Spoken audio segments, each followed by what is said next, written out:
Hold on. It says it is. There we go. Okay, let me turn that down, turn that on so that I can see the comments. I'm going to do all the technical stuff now so that we can jump right in and get all the notifications going. Technology is on my side this evening. Thank you, Lord. I think we're good. I think we are good. So,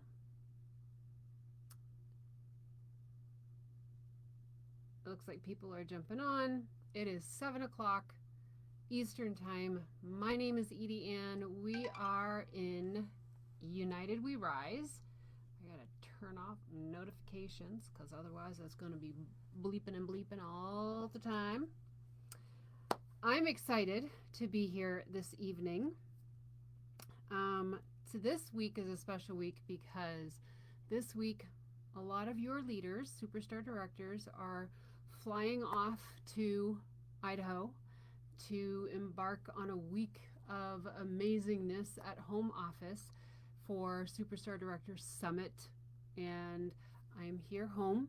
I'm going to be attending virtually. And I offered to come and be with you guys this evening while everybody is off traveling. I wanted to be here and train with you guys on United We Rise. So we're going to talk about fundraising, if that's okay with you guys, because you know what? Springtime is an amazing time to do fundraising. It's an amazing time to set up fundraisers.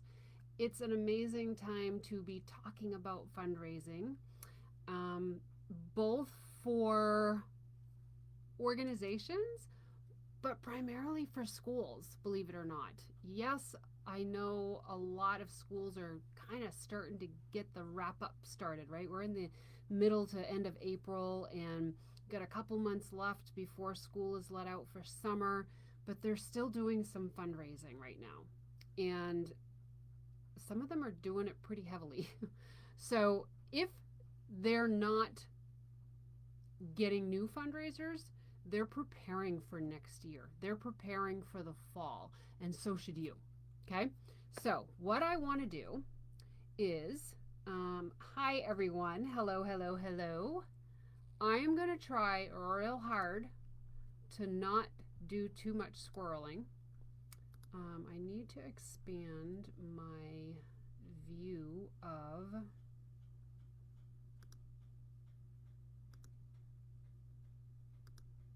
my screen. How do I do that? No, it's not what I want.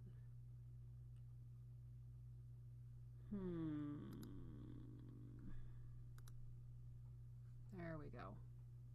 Much better. Okay. Much better. Much better, much better. Okay. All right. So are we ready to talk about this then? Matter of fact, I have talked about fundraising often.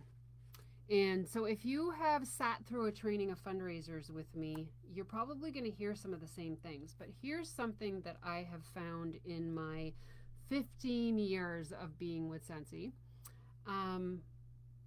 Repetition is what makes this sink in, right? Sometimes we forget, and sometimes we forget the easy things. Sometimes we take for granted the things that we used to do when we started our Sensi journey. And sometimes we just need a little refresher, right? But then sometimes if you're new to this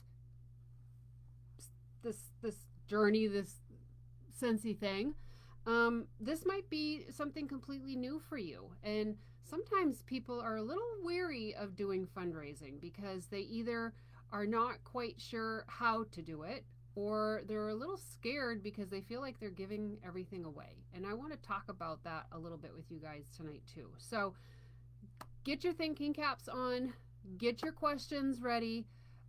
Go ahead and ask your questions, and I will try to answer them as we go. I do have squirrel syndrome. We all know what that is. I do have ADHD. I have a little bit of autism and a little bit of ADHD. And so I'm a little quiet. You might have to turn your volume up. Let me change this as well and see if this helps a little bit too. Tell me if this helps with the volume. I've moved my microphone to be a little bit closer to my face. Maybe that will help. Tell me if that helps, Tracy. Okay?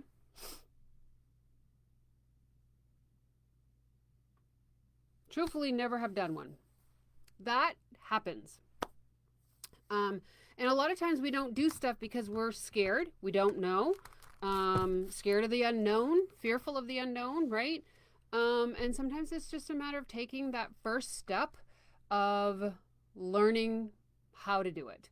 And that's what I'm here to do, is to get rid of the unknown part for you so that I can remove the fear and allow you to give back in your community, because that's ultimately what I really, really love to do as part of my thing with Sensi, okay? When I first started with Sensi, that's how I was introduced to Sensi, was through a fundraiser. And it was very, very close to my heart. And if I could share just a short story with you guys, when back in 2010, my son's, one of his very good friends went missing, and my friend did a fundraiser to help raise funds to give to the family to help in the search. And it was months, and Sensi was part of that introduction for me. And so it had a really warm place in my heart when it was first introduced to me. And so that kind of was there for a long time after the fact. And just to follow up, he was found, but unfortunately he was no longer with us. And so there was a very Sensi kind of embedded itself in my heart because of that. Just because it was part of that process, and emotions, right? Embed in our hearts, right? And then you add fragrance plus emotions and you get a memory. And that's what happened, right? And so I have always associated, not associated so much, but wanted to be able to give back as much as I could and use Sensi as a catalyst to do so. I've had moments in my life where people have helped me through fundraising. And so I always said that I wanted to be able to give back as well. And so when Sensi came into my life, I vowed that that was going to be a way and a catalyst for me to be able to give back. And so that's how I look at fundraising. And that's how I see my ability to, yes, everybody can do a GoFundMe, right? You can give cash and just give the cash and do that. But I find that when you can see, here's the thing that I find to be scent plus emotion equals a memory. And when you can apply a scent to that emotion, right, which comes from that need or that fundraising effort, you're creating a memory that goes with it. We had a fire in our town that wiped out an entire section of our main street. And I did a fundraiser for them, and they ended up having a signature scent. And so there's so many different ways that you can give back through fundraising, and that includes emotional give back, right, through fragrance. And so keep that in mind, and understand that it's monetary and people are getting something for their monetary efforts, right? So they're giving money, they're getting something in return, but they're also getting something by giving to the organization that they're funding or they're fundraising for. Okay? All right. I just wanted to give that little bit of insight because I think it's important for us to understand that it's not just a business endeavor. It is. It is a business endeavor, and it can help your business, and it can grow your business, and it can ultimately reach people that you would not necessarily reach if you were just doing parties or if you were just doing one-off orders and that sort of thing. You're going to reach people that you probably wouldn't have reached any other way, right? So is it a business decision and a business endeavor? Absolutely. But the crux of it is that you are able to give back to your community in a way that feels good. It is helpful, right, monetarily, because you're going to be giving funds to them, but you're also going to be giving to the community by allowing them to have an emotional connection through fragrance in that event. Okay. Okay. All right. I do my first one and did a full catalog. I sold 500 in sales. I'm at a standstill though and found nobody is buying now. I had to extend fundraiser till the end of the month because the hospice didn't post in their social media at 15 originally. Okay, I'm going to talk about that. Okay, Janine? I'm going to talk about that a little bit. Okay. Okay, and you have to excuse me. This instrument on my face has decided that it's running a marathon at the current moment. And every now and then it decides that it's going to leak a lot. And so I am going to sniffle.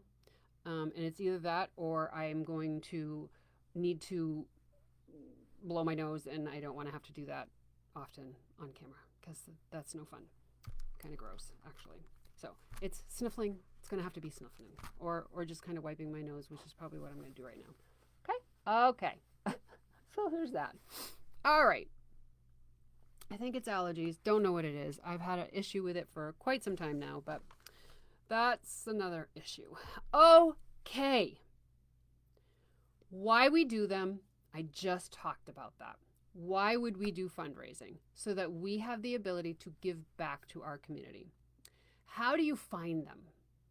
How do we find fundraisers? We're going to find fundraisers by looking at organizations either that are nonprofit, right? They're not making any money on their own, or they are needing to raise funds for a particular event or a trip or for things that they need within their organization. Let me give you some examples, okay? Let's say it's no-brainers are schools, okay? Schools are constantly raising money, right? You've got your sporting events. Sporting events are raising money for uniforms. They're raising money for travel teams. They're raising money for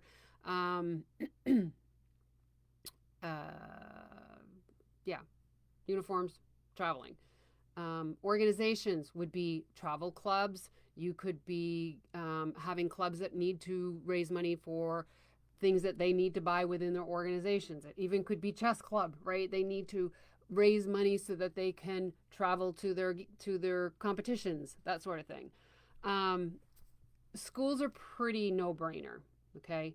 Getting into schools is probably a really good place to start, okay? Clubs, organizations within, prom committees, PTOs, sportings, like the football, cheerleading,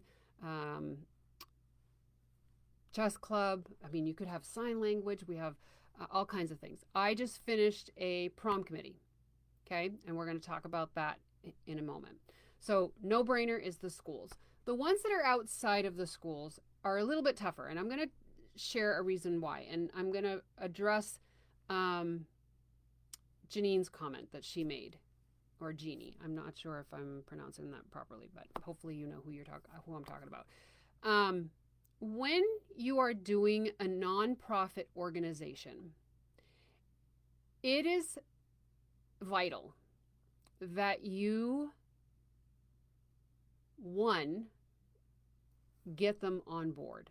Okay. So if you're going to do a ASPCA, okay, an animal shelter, if you're going to do a battered women's shelter, or just a regular shelter, or a, even like Alcoholics Anonymous, or, those types of organizations, right? Sometimes they do fundraising. You could be doing a church that wants to do fundraising. You could be doing some kind of club. I've seen where Bible studies want to do raising money, or cribbage clubs, or okay, there's all kinds of different types of organizations or clubs out there that are not school related that may need to raise funds. In a school situation, okay, so that's where you're going to find them, okay, and how you're going to find them. In a school situation, it's kind of easy because for the most part, you're going to have what I like to call foot soldiers. And foot soldiers are the ones that are going to go out and do the selling. Okay? They're the ones that are going to go out and present the products to the customers, collect the orders, and bring them back, and then deliver the orders when they come in. Okay? Those are foot soldiers. Those are people that are doing the work. Okay? And in a school situation, you're going to have the students, the team members, the club members, all of those people or students are going to be doing the foot soldier selling for you. Okay? When you come outside of the school situation, you are running into a potential issue of not having foot soldiers. Okay? And I'm always going to caution a consultant to be that foot soldier.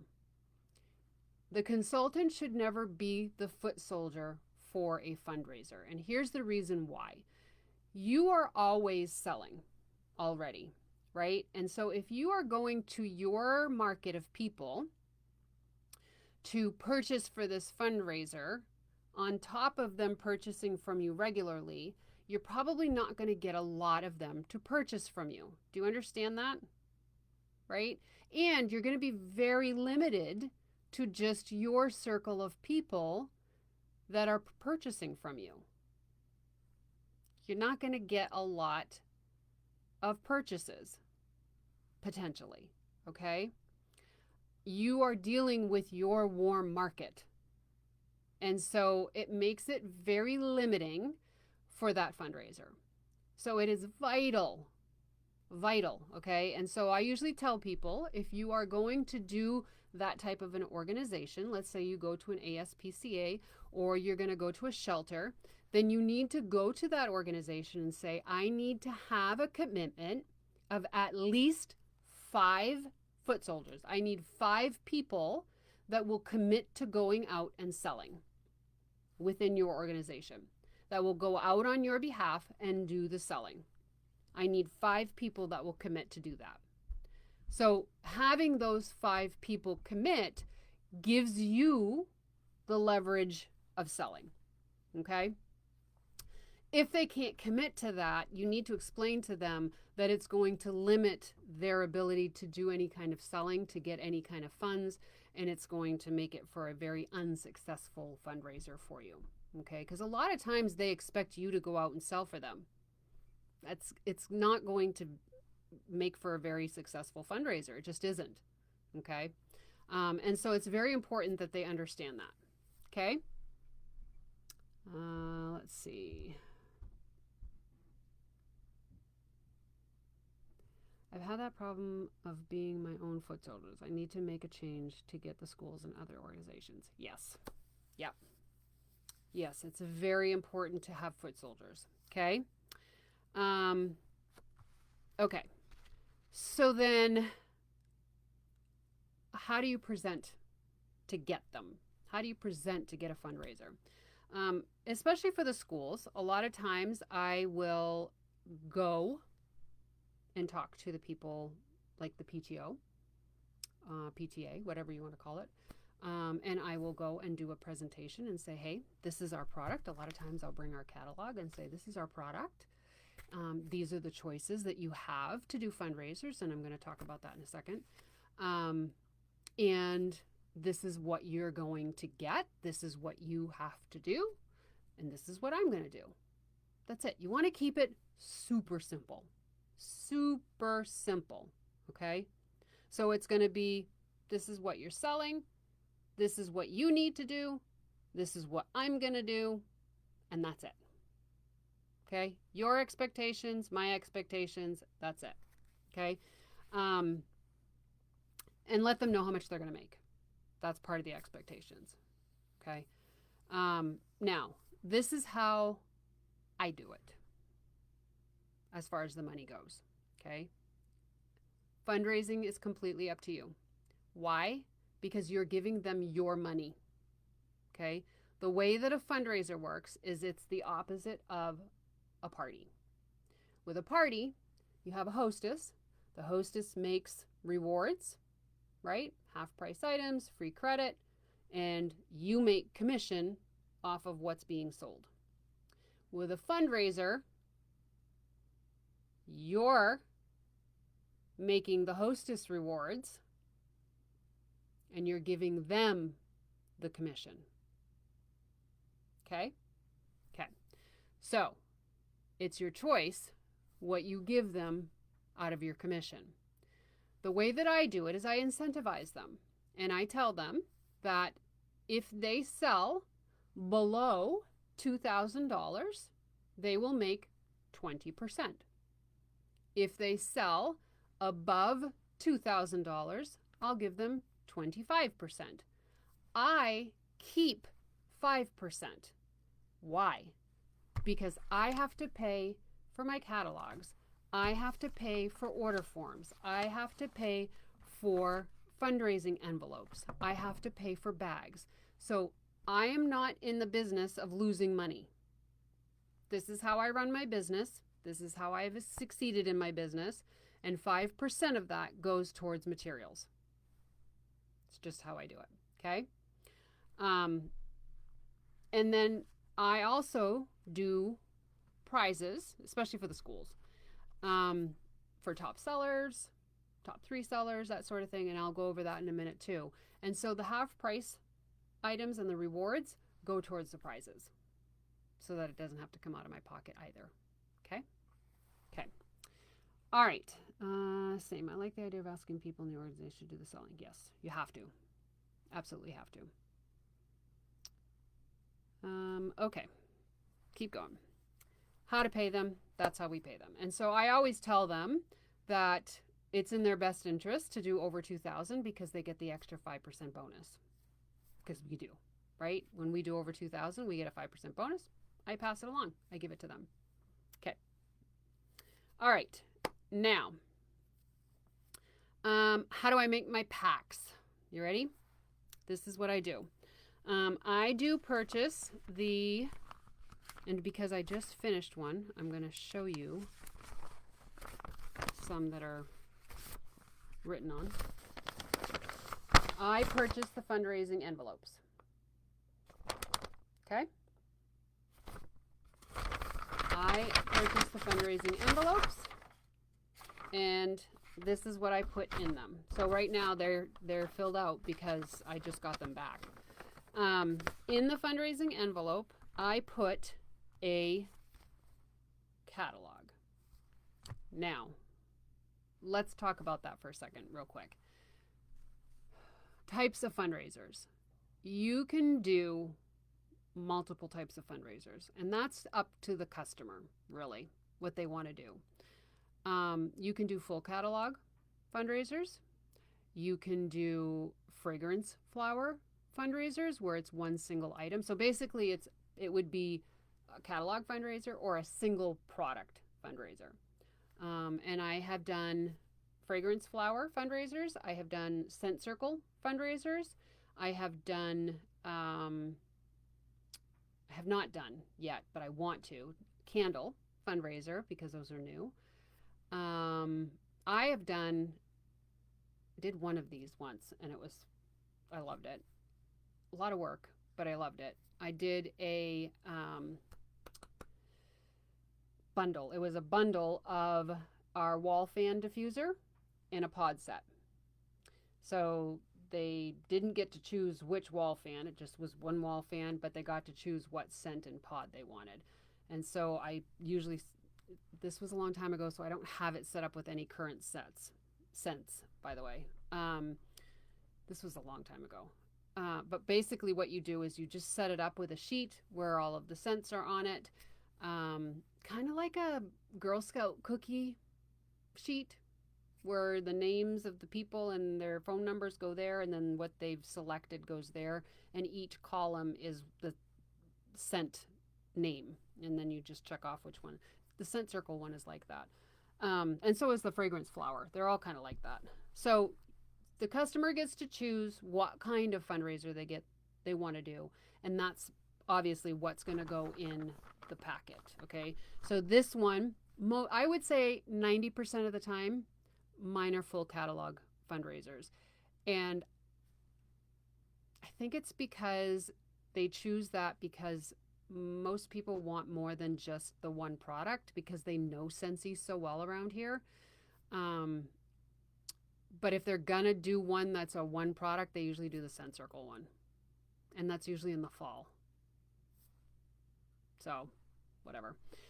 Okay, so I have a catalog that I put in there. I have order forms that go in there, and I usually put 10, and I put the full order forms, okay? And you'll see why when we package up the orders. I have made a, this is so old, I think this is this one says 2022, a fake order form, like a sample order form that I typed up, no judging, like a legit typewriter, typed up, and made photocopies of. And so I put that in there so that they can see how to fill it out. I'm sure you could do this another way. So I put that in there. I have one of my trifolds that I put in there of information about, this is an old one, me. I have a sample with my business card that I put in there. If I have pens, I put a pen. I didn't have pens this time, so they did not get a pen. This time, I did not. Sometimes I'll do the sample sheets, the rub and smell sample sheets. I didn't have the sample sheets or the rub and smell stickers. I had one. I had one of the current ones. So you know what I did? I took the one that I had and I put it on the front of the catalog. You do with what you get, right? You do with what you get. So I had one, put it on the front of the catalog, and that's what they got. Somebody had also, this was in one of the groups, I don't know where it was, but they made this really cool sticker that you can print on the back of your catalogs. I do not know where I got it, don't ask, but I don't have it to print anymore, so I can't help you with that. But I do have this that I got off Vistaprint, one of those stampers, and that is what I put on the back of mine. This is what I usually put. So I stamp the back, and that's what I stamp on the back. So I package this up, okay? So far, this is what we've got in our package. And then I have a helpful, what I call a helpful info paper for their fundraiser. And on this paper, okay, and I will share this in the group. This is a free shipping fundraiser. This is what it says on here. Do not charge shipping. Shipping will be charged, however, for all orders placed online for direct shipping, because they need to know that, right? If they go online and they place an order online through the fundraiser, they're going to get charged shipping. Maine state tax is 5.5% calculated on the subtotal. Checks are accepted and should be made out to me. All money due at time of order. No combine and save packages are offered. They never listen, by the way. It's on here. But they know Scentsy so well in this area that they even still order 6-packs. And if I were to have to do that on the website, I wouldn't be able to honor it. And that's been an issue. But luckily, I can do it on the website, on the workstation. So we're good there. But no combine and save packages are offered during a fundraiser in order to raise the most funds for your organization. So sometimes they heed by it, sometimes they don't. It's okay, either way. The order will arrive in approximately 3 to 4 weeks after the fundraiser has ended. So I give an expectation. Turn your money in and orders to Mrs. Collin no later than Thursday, April 9th. Please return packet even if you don't sell anything. We encourage you try to sell at least one thing. Each student goal is $200. Your organization will receive your fundraising money around the 15th of May. So I always say the 10th, after the 10th of the next month, right? Because that's when we get paid. So I set the expectations. Sometimes I can get it to them in that month, depending on when it gets placed and all of that stuff. But I always set the expectations. I say there's awesome prizes. I do a top seller. Top seller will get a prize. Each student seller who sells at least 200 will be entered to win a prize. Random customer will get a prize for supporting you. Online orders, shipping will apply. So there's just a lot of important information, right? Helpful info. And then my contact information. And get out there and sell, share, sell. So this is all of that information. And then I always try to have some sort of incentive or game or something. And it really depends on how many people are going to be out there selling. So if there is a ton, like if we're talking, 100 or so people that are out there selling, I try to make it super simple. Like if you sell an air purifier, you will get a free prize. And so will the person that bought it, right? So if you sell an air purifier, the student gets a prize and so does the customer. That kind of an incentive. If it's a smaller group, so this one had 33 people. It was the prom committee and there were 33 students that were selling. And so I put together a fundraiser bingo. And so you might have seen it shared in some of the groups, but I basically put together a little bingo card for them, put that in their thing, and on it are things like basically how you play is when you sell an item, you cross it off. If you got it down, you win a locker duffel pack, or diagonal, they got a self-care pack or a travel pack. And basically all that was like a scent circle and a scent pack, a little mini fan diffuser with pod, or a hand cream and body cream. So that kind of a thing. And so basically on the bingo thing was like a fragrance flower, a buddy clip, or bathroom cleaner. So it's just basic products that we sell.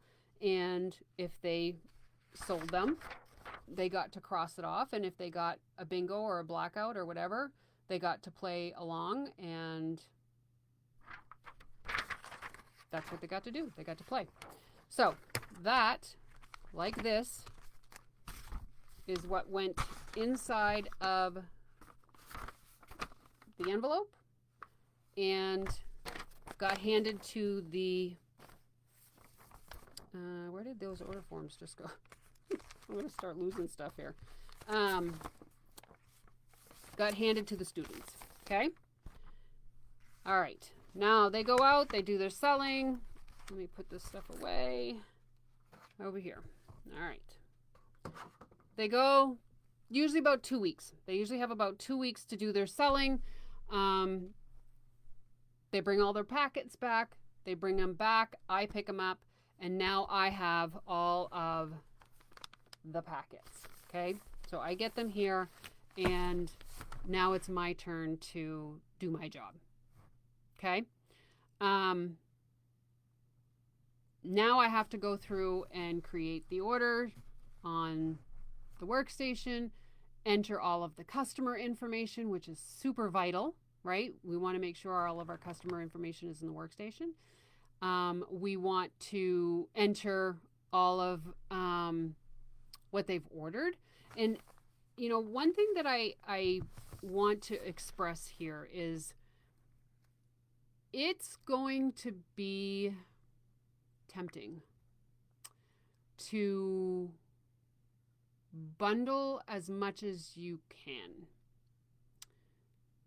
and make them maybe a little bit more money. But I'm going to tell you,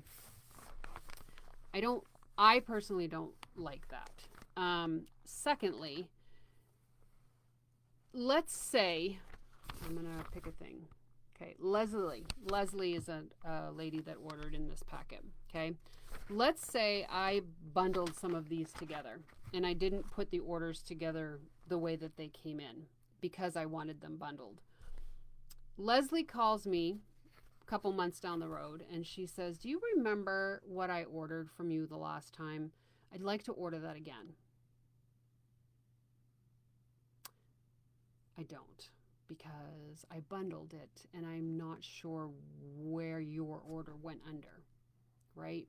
So it's super, super important, I think, as a business owner to enter the orders as they came in under the name that they came in under, so that you have the ability to track their orders and provide the best customer service later when they call and say, hey, what was the scent that I ordered the last time? Right? You know, perfect example. I'm looking at Leslie. So she never put on hers, let me show you. I'm going to hide this so you don't have her information. When she ordered, look, she never put a scent name. She just put counter clean and bathroom cleaner. And that happens often. A lot of people will put them there because they just see it in the catalog. Well, what I do is I look in the catalog and see which one was the picture showing. And it's squeeze a day, right?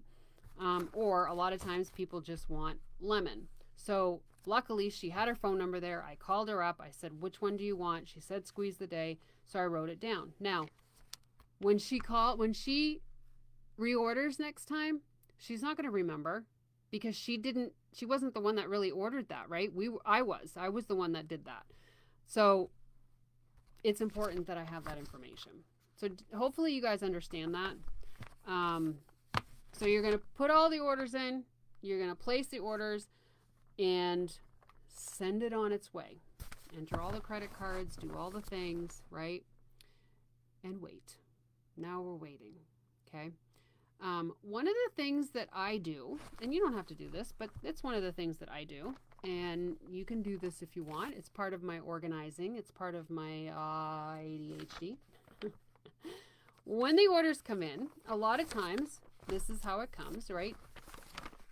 Orders are in the envelope, okay? There's this little flap that comes out. I always rip it off. It annoys me. It gets in my way, and I rip it off, and I throw it in the garbage. Okay, I take the orders out. I add up, make sure it matches, right? Match up the amount of cash, checks, credit cards for that packet. Make sure that it matches so that we know we have enough money, right? And then I put the money aside because that money is all going to get counted all together at the end. Then I fold it up. I fold up the envelope and I put the orders like this, okay? Because at the top, then what I do is, I don't know if you can see that. I have cash, $42.20, credit cards, $116.50, and then in the corner here, I have $150. So the $150 is the subtotal, okay? And then that cash and credit card is the totals, the total totals for each kind, okay? And so if you add those up and then add tax to it, to the 150, it should equal out, and it does. that way, by doing this, by putting the 150 up here, I have a quick way of looking who the top seller was. So that's another thing that I do for that. But it also gives me my subtotal that I can do my 20 or 25% total on, so that I know how much I'm giving the organization at the end of the fundraiser. Okay, so those are just kind of quick things that I do in order to make my life easier as I am totaling up the fundraiser. So you'll notice on all of them, so like this one, it says $18 up there, and then I've got my check of $23.50. So each one is going to have that. So 41 and the check of $43.25. Okay. So, and not everybody uses the lines for their orders. Not everybody does that. So I don't usually use that as a double check, but it makes it easy because I can just kind of go through and, look at the totals. But like this one, she's got $536. She's got, what is that? Checks of $256 and cash of $309. So see. Okay. So that's kind of how I organize it. And so that way, now that they're all like this, when the orders come in, I take one of the packets, I go and set up a table back there, get all of my products out, label everything, and then I take one packet at a time, because each student is going to have their own bag or their own box, and I start sorting and putting the orders together, the bags together. And then of course, like always, you're going to keep the different slips and hang on to the one that you need to hang on to. And then I deliver it to them to deliver to their customers. And that is, from start to finish, a fundraiser. So right now I've already ordered and I'm waiting for it to come in. Whew. Any questions about doing fundraisers? That was 40 minutes of me talking.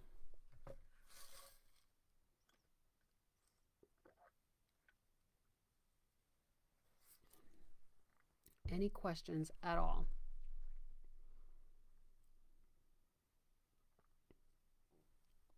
I'm looking at my comments down here, if you're wondering. If there are no comments, no questions, then I will wrap this up. I will try to find a place in here to share the file of my helpful info paper that I include in my folder that you can utilize for yourselves. And if you want the bingo, I can share that too. If you want me to share the bingo, I can do that. What I do not have is the sample order form, because I made that back in 2010 on a typewriter. Are the fundraisers envelopes on Workstation? Yes, ma'am. They are in the consultant store. What's the greatest time frame during the year for school fundraising? Okay, great question. So most schools do fundraising in the spring and in the fall. So a lot of times if you are wanting to do fall fundraising, they're going to start doing them in like the September time frame. You're going to want to catch them to start planning them maybe in August. If they're back in session, but a lot of times you might be able to get the organizers to commit to you in the spring for fall, and likewise fall for spring. So you want to be talking to them now. Like you want to be talking to them now, you want to be talking to them in the fall. But they do a lot in the March time frame and they do a lot in the September time frame. So it's a lot in our catalog change, I find. That's usually when they do fundraising. Let's see. What are your thoughts on PayPal or Venmo? Is that a lot to keep up with and track? Yes, I did that one time and I was about to lose my mind. You can do it. What I had done was on my sheet, it was for the Scent Circle fundraiser, and I had done a QR code where they could go and, like, I had done a link tree where the buttons went to different forms of payment, and it was just hard to track. Like, it was just hard to track because not everybody uses the same name in Venmo, and like, you'd get a payment and you're like, well, I don't even have the sheet back yet, so you weren't able to track who the payment was for, and it was almost a nightmare. I mean, it ended up working out, but because what ended up happening is once the sheets came back, then I had to go back into my accounts to find those payments, which worked out. But I mean, it's up to you. It can happen. You can work. You can make it work. You make it work. You can make anything work. Yes, consultant store. Please share the bingo. Shall do. What is your favorite fundraiser item you've done? If I were to do a one item fundraiser, I actually love the scent circles because they're so easy. They're light. They're easy. Like, they're just so easy. They're just so easy. But I actually enjoy doing, I find that we make more money with the catalogs. But I think if I had to pick one for individual, it would be the scent circles. Let's see. Share the bingo. I shall. I would make sure they put in the notes what it is for. It can be hard to track otherwise. Yes. Got it. Thank you. And I will share the bingo. Okay. You guys have some really good questions. Oh, I forgot. In the orders, when you're packaging them up and putting them all together and sending them out the door, do not, oh my gosh, I almost forgot this. Do not miss your opportunity to book parties and recruit. Put a postcard in there. Hold on. Let's see.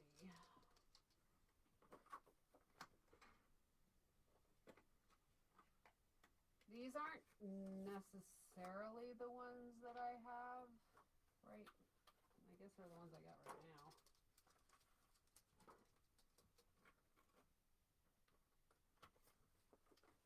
Sometimes I make special ones for fundraising, and I guess I don't have them right now, which is kind of a bummer, but I'll probably handwrite some because this isn't a very big fundraiser.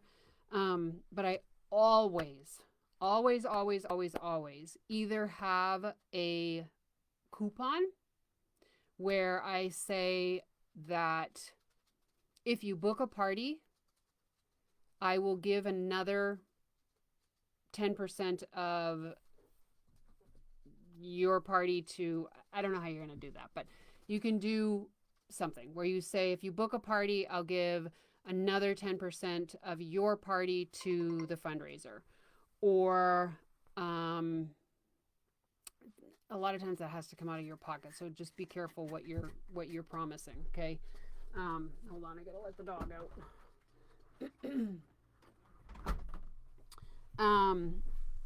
But don't miss your opportunity to book a party. Put an incentive in there. A lot of times, some of the times what I've done is I've put in a playing card. I've done this. I put a playing card, and on the back of the playing card, there's a stick. I don't have any. I don't know where they are. I've used them all, I suppose. On the back of the playing card, there's a sticker that says, message me to find out what this card number means. And if they do, basically you tell them that the number on the card is what they have to pay, or what they get to pay for a warmer if they book a party with you. And You can decide if you only put cards in the bags that are like under 10 or whatever. I mean, most of them are going to be under 10 anyway.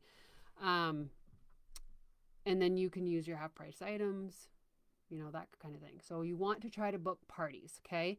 The other thing is you want to try to recruit. So you want to make sure that you're putting in information about joining. My trifold that I put in the folder will also go in the bags. And this has information about joining.